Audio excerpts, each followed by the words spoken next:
Hello lads and welcome to the Season 2 finale of the Ipswich Town Career Mode. We've just finished our Premier League season. I'll show you here how it ended.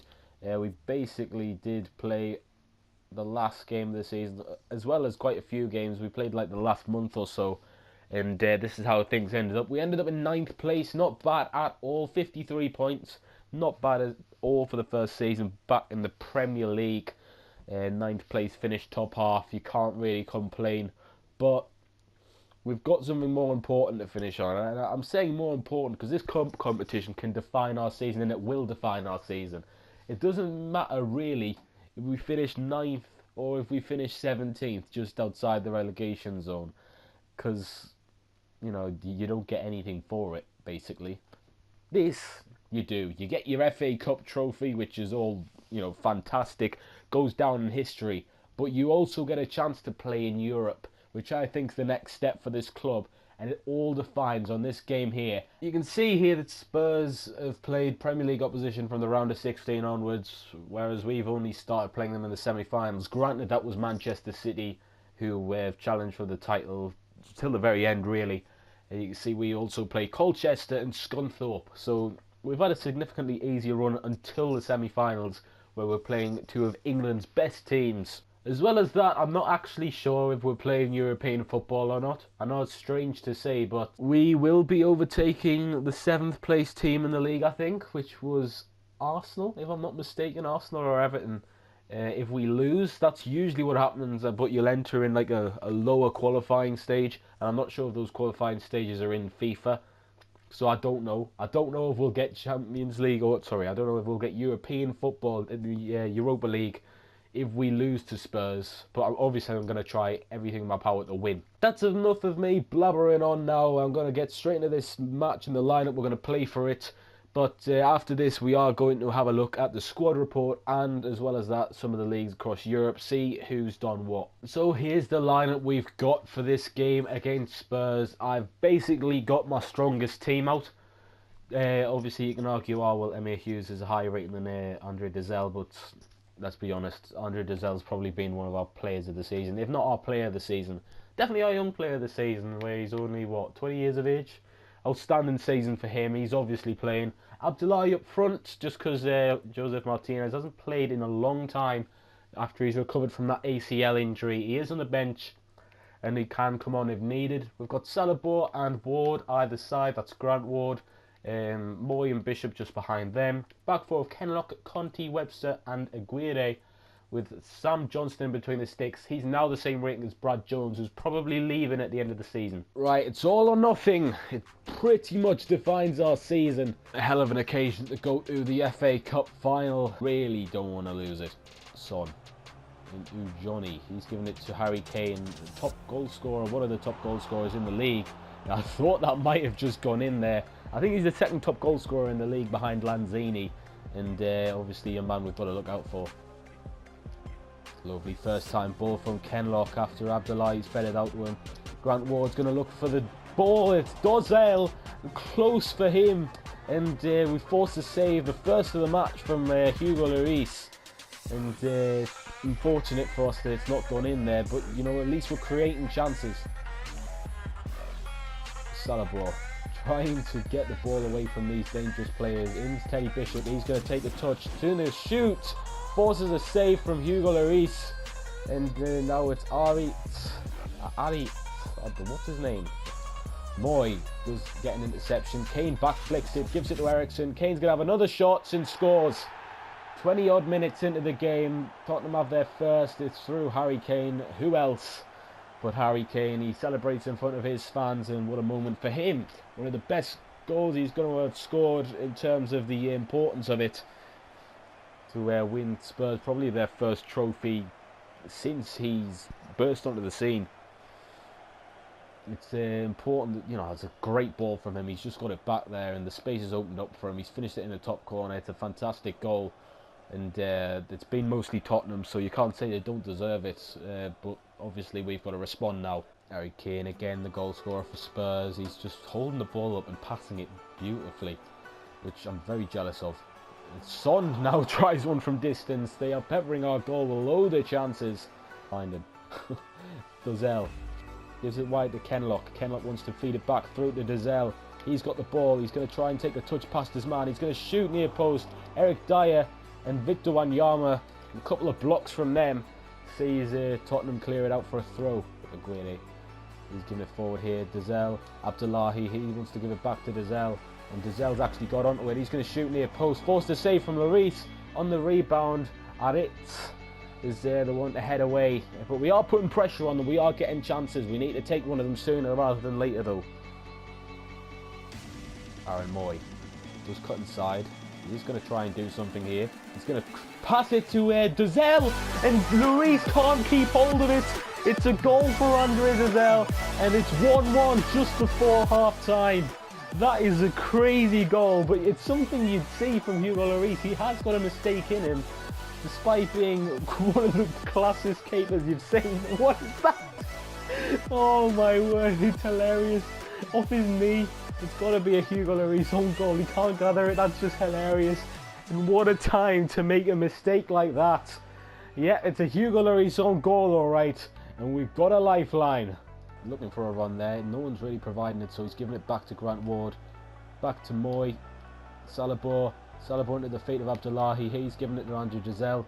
And Toby Alderweireld is the one to make the tackle. Harry Kane beats the offside trap, and he's going forward here when we've got such a high line. He's giving it to the feet of Ericsson. He puts Spurs 2-1 up. And yeah, it's a fantastic move from Spurs. It's first real chance they've created all half. And he runs over to Mauricio Pochettino and celebrates with all his players and goes over to the Spurs supporters as well. It's not ideal. Harry Kane, I'm surprised he managed to beat the players around him. He hasn't got the best of pace. He's just squared it to Ericsson. I tried to bring Johnston out. He didn't get as far out as I wanted in time. Into Dozell. Dozell to Salabor. Salabor gives it to Dozell. He wants to try and beat his man. He's going to try and square it off. That's not who I wanted, but Bishop's got it. I ideally wanted Abdullahi to have that, but for some reason he's passed to Teddy Bishop. Although his goal record's good, I wouldn't have trusted him to finish in that position anyway. So trying to create chances here. Ted Bishop into Andre Dozell.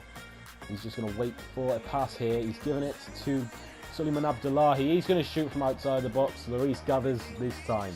He's obviously causing a lot of trouble here. Ericsson to Lamella. Bishop this time blocks. Ericsson gets a shot away and it looks like it's a corner. In Wanyama now it's Christian Pulisic with a lot of pace and a lot of power and a lot of technical ability as well, we've got to remember. And it's into Dele Alli, the top scorer, or one of the top scorers in the competition. He's just put it wide of the target as well.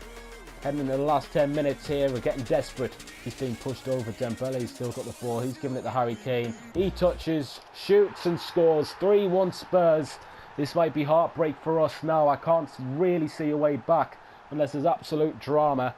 They've defended extremely well, and we've just gone forward and they've just gone and scored another, which is a bit of a shame, but that's the difference in quality, I think. We have had the better chances. We have had more shots. The opposition goalkeeper has made more saves, and obviously when you've got a top striker like Harry Kane, it isn't going to always work out for the opposition. Andre Dozell into Joseph Martinez. A bit of pace from him, and he's just beaten the whole defence there. He's put it wide though, and that was the chance. I mean, the fitness levels have showed that they're all walking. I'm not sure why. I haven't got the sliders on, I promise. But that was his chance. His first touches of the ball since coming back from an ACL injury, and he could have made himself potentially a hero. He did need to score another goal, of course.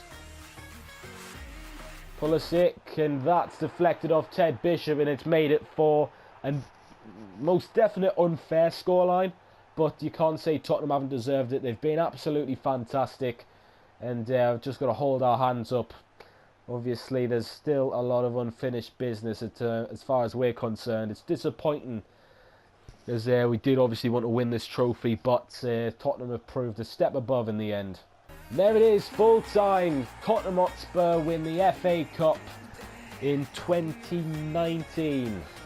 It's obviously very disappointing for us to come so far, to have such a thrilling semi-final. You've got to remember we've had such a long cup run, so many replays in the early stages against the likes of Bournemouth and West Ham, and then we've obviously played some of the lower teams as well. Some of the lower teams, you've got to remember, one of them beat Manchester United and we've managed to defeat them. So we've had a good cup run, and I've no doubt that there'll be memories that's come from this cup run. But unfortunately, it's not the trophy that we didn't win a trophy, let's be honest. I don't know if we're getting European football. I've no idea. You would in real life in this situation, but I don't know to what extent the qualifying rounds go to. So we'll have to have a look at that next season. I'll probably fit it in this episode. But congratulations to Tottenham Hotspur for winning the FA Cup. They thoroughly deserved it, and although we had great chances, when you concede 4, it's very unlikely you're going to win a game, especially when you've got such a sturdy defence like Spurs have. Granted that their goal that we scored was a bit of a hilarious one. I'm sure that, at least they've had a goal to celebrate at Wembley, I suppose. But yeah, disappointing in the end, and, it'll make us even more hungry next time. Right, it's time we had a look at the other leagues, starting off with the Championship, where, let's be honest, Crystal Palace have absolutely smashed it. Look at that. 97 goals, 108 points. Absolutely, obviously, class from them. Bournemouth joined them, and one of Sunderland, Fulham, Norwich and Nottingham Forest will be in the Premier League next season. So Huddersfield actually miss out. The other 2 relegated teams going straight back up.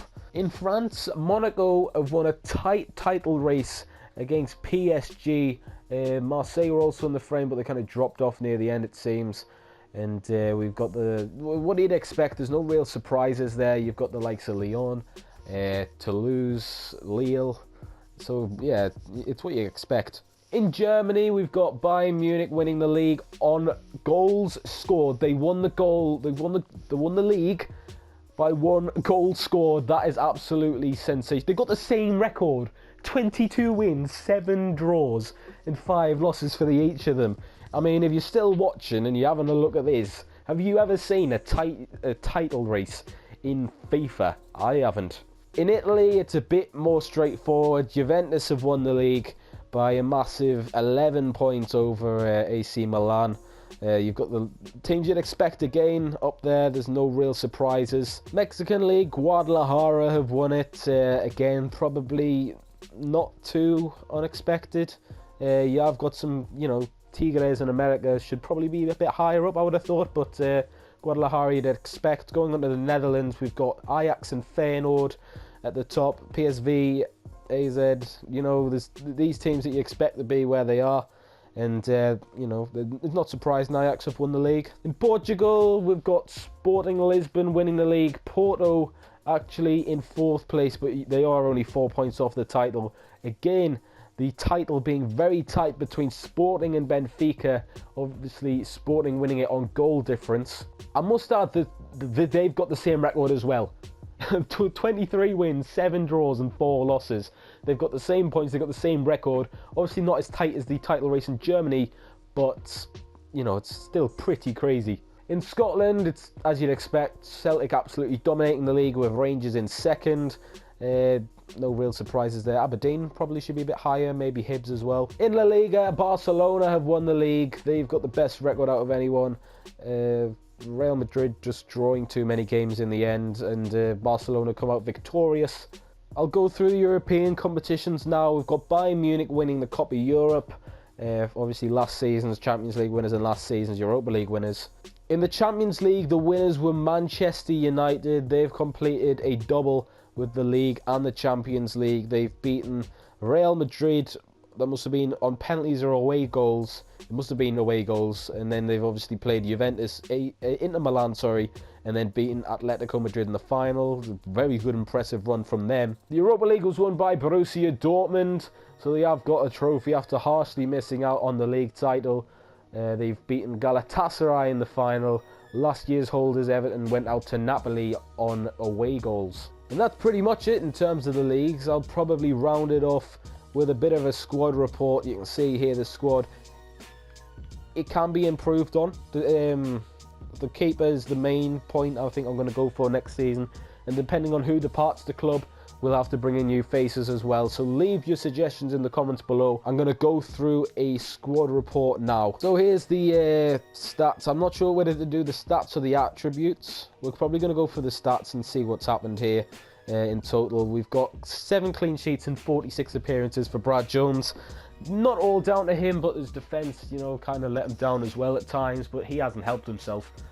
Lorenzo Janssen, Sam Johnson played 7, kept 1 clean sheet. Eric Aguirre, he's done a bit more. Eric Aguirre, I should say. You can see some of these players haven't played any games, but we've got the likes of Joe Gomez, German Conti, Adam Webster, trying to keep a solid back line, but it's just something we haven't managed to do. And something we're frustrated about, but you can see that Andre Dazelle, I probably should go in more detail about him. An average 8 rating, 17 goals, 13 assists. For a centre attacking midfielder, 74 rated, 20 years of age. I've no doubt will be interested in his services next transfer window, so it's going to be tough to keep hold of him. Ted Bishop was the top goal scorer for us in the league. He finished with 17 Premier League goals in 33 appearances. Aaron Moy had a successful first season, I'd say. He wasn't the standout player I thought he'd be, but at the same time, he's been a useful player to have. He's been a starter pretty much every game. For Cole Skews, we've got him pretty much leaving at the end of the season. I think he's going to Sheffield Wednesday, and he's been a useful squad player for us, and I'd like to thank him for his services. He's been absolutely class in the couple of seasons we've had him. Abdullahi, our main man this season, 22 goals in 42 appearances isn't a bad record at all. We've also got Joseph Martinez, 7 goals, 4 assists in 12 appearances. It's not bad. I must add that Abdullahi's got 16 assists. That's a bit crazy. Obviously, I hope we can get more about next season, as we do need, you know, we ideally want him fit, because he had an ACL injury for the majority of last season. And who knows where we could have ended up if he had stayed fit. And Waghorn's the last one. He's ending his career at Ipswich within the next couple of weeks. He played 9 appearances, actually got 4 goals and 1 assist, so it isn't bad at all. I'd like to know how many of them were actually starts. He's only probably started about 5 games, so credit to him. Having a look at the youth academy quickly before we go into next season and see what position we're in. We're going to have a look at this youth academy. We've got James Quinn, Leon Sheng. We've basically been trying to scout England, Northern Ireland and China to have a look at the prospects coming out of each of the countries. We also had a look at Peru as well. And, you know, we've just had a look around. This could be our Rui Diaz. I'm just saying, you know, 83 to 89 potential. Rui Diaz has been tough to get. We are going to try and have a look, see what he's like next season. As well as that, I may as well say that we've obviously got Ward coming through. Joel Ward, he's been absolutely fantastic when he started.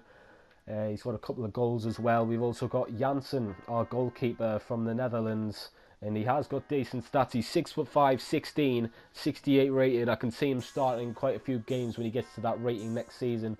I do want to try and offload probably Brad Jones when he's on his last year of his contract. It's a new season. I'm going to have a look at the calendar. Have we got any Europa League fixtures on the horizon? We haven't. We're going to have a look, see the board expectations. Have we got any continental success? Yes, we have. We've got Europa League this season.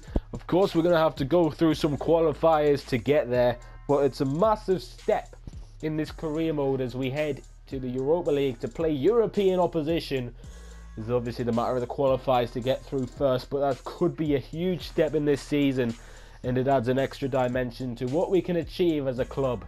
If you have enjoyed this season and this series so far, please leave a like on it and tell me what you think. Obviously, signings are expected, so leave your suggestion for signings in the comments below. I'd like to thank you all for watching. I'm sorry it didn't work out as I'd planned, but these things happen, of course. We tried to win in the end, but unfortunately these things happen. We're going to try and go once again for silverware this season, and hopefully you stay with us for this journey at Ipswich.